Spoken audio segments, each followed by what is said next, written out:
చరిత్రలో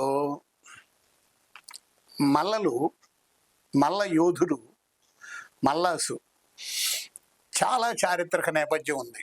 అంటే వీళ్ళు యూనివర్సిటీలు పెట్టారు, తక్షశిల యూనివర్సిటీ వీళ్ళే పెట్టారు అని నహూష మల్ల దగ్గర నుంచి మీకు పురుషోత్తమ మల్ల దాకా నేను చెప్పా. అదొక వీడియో కూడా తక్షశిల మీద చేశాను నేను. వీళ్ళు పెట్టారు. వీళ్ళు అలెగ్జాండర్ను కూడా ఈ దేశం నుంచి పంపించిన వాళ్ళు వీళ్ళు. మల్లాసు, క్షుద్రక, సిబి తెగలు. అసలు అలెగ్జాండర్ చేసిందే మల్లస్థాన్ మీద దాడి. ఆ మల్లస్థాన్ ఇప్పుడు పాకిస్తాన్లో ఉంది. దాన్ని ముల్తాన్ అంటారు.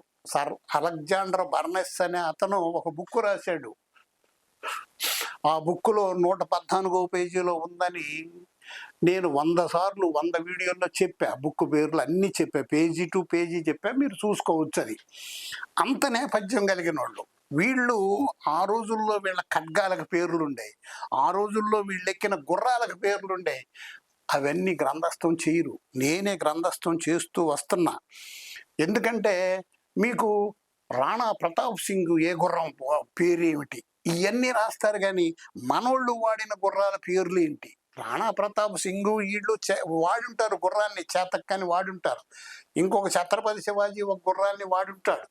ఆ పేర్లు ఉన్నాయి. కానీ అశోకుడు ఏం పేరు గుర్రాలు ఏం వాడాడు, అంతకుముందు గుర్రాలని మనోళ్ళు ఏం గుర్రాలు, మన గుర్రాల పేర్లు ఏంటి కూడా మనకి ఉండాల్సిన అవసరం ఉంది. మనం ఖడ్గాలు, ప్రతి ఒక్కళ్ళకు ఒక ఖడ్గం ఉంటుంది. ఈ ఖడ్గాల పేర్లు ఏంటి, ఇవన్నీ చరిత్రలోకి వెళ్తే అసలు ఆ చారిత్రక నేపథ్యం చూస్తే ఈ మాల రేసులు ఆల్మోస్ట్ ఆల్ వివిధ పేర్లతో ఇప్పుడు కూడా భారతదేశంలో అన్టచబుల్స్గా ఉన్నారు. మల్ల అనే పేరుతో 14 రాష్ట్రాల్లో వీళ్ళు ఉన్నారు. మౌర్య అండ్ బౌర్య అనే పేరుతో వీళ్ళు 10 రాష్ట్రాల్లో ఉన్నారు. పల్లవ అనే పేరుతో సౌత్ ఇండియాలో 7 రాష్ట్రాల్లో ఉన్నారు. కోరి, జల్కరిబాయి కూడా ఇందులోనే. కోరి అనే పేరు అంటే కోరి అంటారు. ఈ కోరి అనే పేరుతో కూడా 6 రాష్ట్రాల్లో నార్త్ ఇండియాలో వీళ్ళు ఉన్నారు. కాకతీయ సామ్రాజ్యం ఇక్కడ ఓరుగల్లు తీసుకుంటే కాకతీయ కోట, ఓరుగల్లు కోట చుట్టూనే మాల అగర్తల, మాల అగర్త, మాల కందకం అని తవ్వారు. అనేక పేపర్ కట్టింగులు. దాని మీద నేను ఒక సపరేట్ వీడియో కూడా చేశాను. మాల నాయంకర వ్యవస్థ అని వాటన్నిటినీ ఆ పేపర్ కట్టింగులు అవన్నీ కూడా పెట్టి ఆంధ్రజ్యోతి ఈనాడులో కూడా రాశారు. మాల కందకంలో నీళ్లు వచ్చినాయని. విజయనగర సామ్రాజ్యంలో వీళ్ళున్నారు. ఇంత ఉన్నప్పుడు అంటే పల్నాటి వీర చరిత్రలో పల్నాడు ఇవన్నీ కాకుండానే పల్నాడు, కొల్లేరు కోటలు, లేకపోతే ఇక్కడున్న పేర్నీడు, వీళ్ళు కాటమరాజు దగ్గర ఉన్న సేనాధిపతులు, వీళ్ళ అంశాలు కాకుండా కాటమరాజు దగ్గర ఒక సేనాధిపతులు ఉంటాడు పేర్నీడు. ఇప్పటికి కూడా ఆ ప్రాంతంలో మల్లాయి అని ఉంది, అంటే మిరాసి అన్నమాట. వాళ్ళు యాదవులు ఈ మాలలకి మల్లాయి అంటే కప్పం కట్టాలన్నమాట. ఇప్పటికి కూడా కప్పం అంటే ఏం లేదు, వాళ్ళ కళ్ళాల దగ్గరికి వెళ్ళకి ధాన్యం తెచ్చుకుంటారు వెళ్ళి. ఇప్పుడు దయనీయ పరిస్థితుల్లో, ఆర్థిక పరిస్థితుల్లో తిరగబడిన తర్వాత ఈ మల్లాయి మిరాసి ఉంది. నేను అవన్నీ తిరిగి సేకరించిన తర్వాత ఆ రోజుల్లో ఖడ్గాలు మనోళ్ళు ఎలా వాడేవాళ్ళు అంటే ప్రతి వాళ్ళ ఖడ్గం ఉంది. ఇప్పుడు కన్నమనేడు ఖడ్గం ఉందనుకో, ఆ కన్నమనేడు ఖడ్గం వీరభైరవ ఖడ్గం. కన్నమనేడు ఖడ్గం ఎంత పవర్ఫుల్ అంటే కన్నమనేడు ఖడ్గం అక్కడ పెట్టి ఆ ఖడ్గం దగ్గర జొన్నలు పోస్తే పేలాల్లాగే అంట. ఆ ఖడ్గానికి అంత పవర్ ఉందని వీళ్ళు కథకులు చెప్పుకునేవాళ్ళు. ఆ ఖడ్గాలు సూర్యబేతాళ ఖడ్గం అనుకో, అలా రాచమాల అలరాజు సూర్యబేతాళ ఖడ్గం.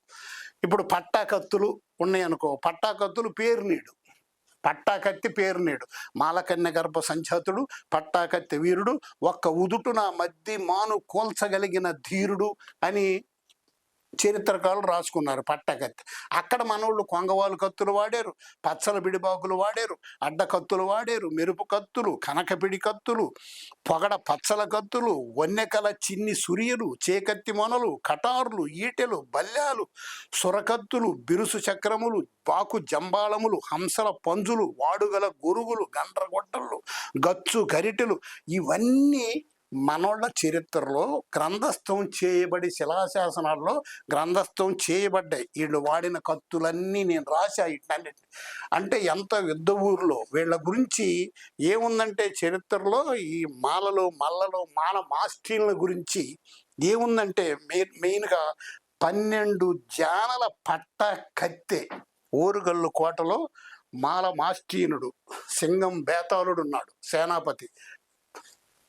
23 నుంచి 26 దాకా ఓరుగల్లు కోట, 1123 నుంచి 26 దాకా వాళ్ళ వశంకాల వాళ్ళు ముస్లింలు వసింకాల. అప్పుడు ఆయన వాడింది 12 జానల పట్టాకత్తె ఆయన. ఇవన్నీ చరిత్రలో వీళ్ళ గురించి ఏమని రాశారంటే, యోధుల గురించి యుద్ధ మదోన్మత్తులు అంటే ఆ రోజుల్లో మల్లలు యుద్ధ మదోన్మత్తులు. ఇప్పుడు అలా లేరు. ఇప్పుడు కూడా మత్తులే. ఇప్పుడు మత్తు పదార్థాల మదోన్మత్తులుగా ఉన్నారు. ప్రతి చోట సాయంత్రానికి సారా షాపుల దగ్గర ఈ మదోన్మత్తులు ఎలా ఉండారంటే మత్తు పదార్థాల మదోన్మత్తులు ఉన్నారు. అందులో నుంచి బయటకు రావాలి వీళ్ళు ఖచ్చితంగా. మాటలు ఎక్కువగా మాట్లాడటం కాదు, చేతలే చూపించాలి. చదువులో చూపించినా, రాజకీయంలో చూపించినా, లేకపోతే వ్యాపార రంగంలో దూసుకెళ్ళినా ఖచ్చితంగా చేయాల్సిన అవసరం ఉంది. అరే అన్నీ ఇప్పుడు నెల్లూరు నిండా 24 ప్యాంట్లు ఉన్నాయి. చీరాల్లో చూస్తే మాలలే 16, 18 ప్యాంట్లు ఉన్నాయి. అదే మచిలీపట్నంలో చూస్తే 12 ప్యాంట్లు ఉన్నాయి. పిఠాపురంలో చూస్తే 6-7 ప్యాంట్లు ఉన్నాయి. 8 ప్యాంట్లు ఉన్నాయి మొత్తం వచ్చి.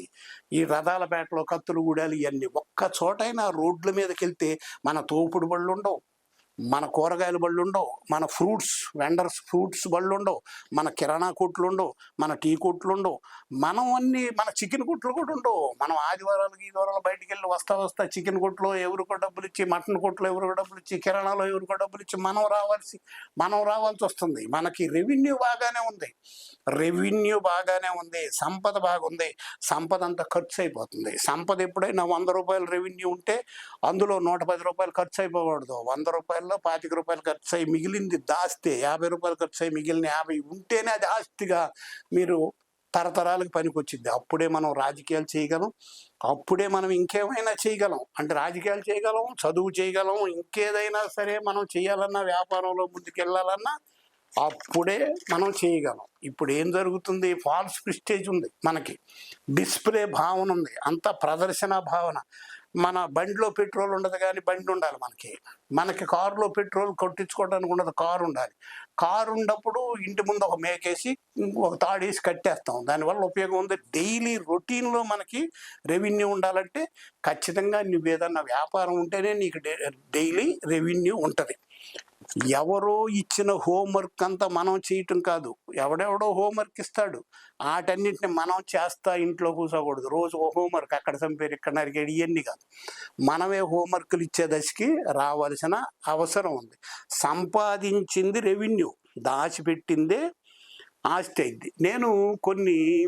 నేను కమర్షియల్ ట్యాక్సెస్, సేల్ ట్యాక్స్లో ఆఫీసర్గా చేశాను కాబట్టి జీవితం నేను చాలా గమనించా. డబ్బులు సంపాదించే వాళ్ళ ఒక కుటుంబాన్ని నేను 2-3 కుటుంబాలు ఇంటర్వ్యూ చేసినప్పుడు, ఒక వైశ్యాస్ కుటుంబం లాంటిది ఒకటి ఇంటర్వ్యూ చేస్తే ఒక చోట అడిగాను నేను, ఏంటంటే మీ లైఫ్ ఎలా అంటే, ఏమి లేదంట, వాళ్ళ నాన్నగారు చిన్నప్పటి నుంచి నెలలో ఒక కట్ట డబ్బులు, ఒక 1000 రూపాయలు నోట్ల కట్ట, ఒక 1000 రూపాయలని 100లుగా మార్చి 50లు రాసి ఒక కట్ట మార్చి ఆడ పెట్టి టేబుల్ మీద, చిన్న టేబుల్ మీద సరుగులో పెట్టి ఒక చిన్న బుక్ కూడా పెడతాడంట, ఒక హ్యాండ్ బుక్ చిన్నది పెడితే దాని మీద తీసుకెళ్ళొచ్చు, ఎవరైనా తీసుకెళ్ళొచ్చు. నాన్న అడగకుండా ఒక 50 రూపాయలు తీసాడు అనుకో, తీసినప్పుడు ఆడు రాయాలన్నమాట. ఇదిగో పెన్ను కింత, పేపర్ కింత, పెన్సిల్ కింత, చాక్లెట్ కింత అని రాయాలి. ఎప్పటికప్పుడు ఎవరైనా అందులో ఆడపిల్లలు తీసుకెళ్ళినా దీనికింత అని రాయాలి. రాస్తే ఇంటి యజమానికి తెలిసిద్ది. అప్పుడే మన ఆదాయం ఎంత, మన అప్పు ఎంత, మన ఆస్తి ఎంత మనకు తేలిద్ది. మనం ఉదయం లేచిన తర్వాత మన ఇంట్లో నుంచి బయటికి ఎంత వెళ్తుంది ఖచ్చితంగా లెక్క పెట్టుకోవాలి. నీ ఇంట్లో 1000 రూపాయలు ఉన్నాయి, బయటికి ఈరోజు ఎంత వెళ్ళింది, ఈరోజు ఇంట్లో నీకెంత వచ్చింది, లేదా నెలలో ఎంత వెళ్ళింది, నెలలో ఇంట్లోకి నీకెంత వచ్చింది ఖచ్చితంగా పెట్టుకోవాల్సిందే. ఒక గేదెను కొనుక్కుని ఏదో పాలు పిండుకుని పోసినా సరే మనకి రెవెన్యూ ఉంటుంది. చిన్నవి మనం చేయాల్సిందే. ఇతరులు ఇచ్చిన హోంవర్క్ మనం ఎట్టి పరిస్థితులు చేయకూడదు. రోజుకు ఒక సమస్య మన ముందు పెడతా ఉంటాడు.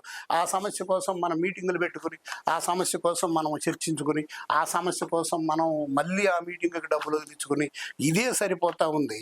ఇక్కడ నుంచి మన జాతి జాగ్రత్తగా ఆచితూచి చదువుకున్న వాళ్ళు కనుక మీరందరూ ఆచితూసి ముందుకొచ్చి, మేధావులు, విఘ్నులు, చదువుకున్న వాళ్ళు మన రేసులోనే ఎక్కువ ఉన్నారు కనుక మీరు ఖచ్చితంగా ముందుకి వచ్చి అడుగేయాలి. మిమ్మల్ని చూసి మిగిలిన వాళ్ళు కూడా అనుసరిస్తారు.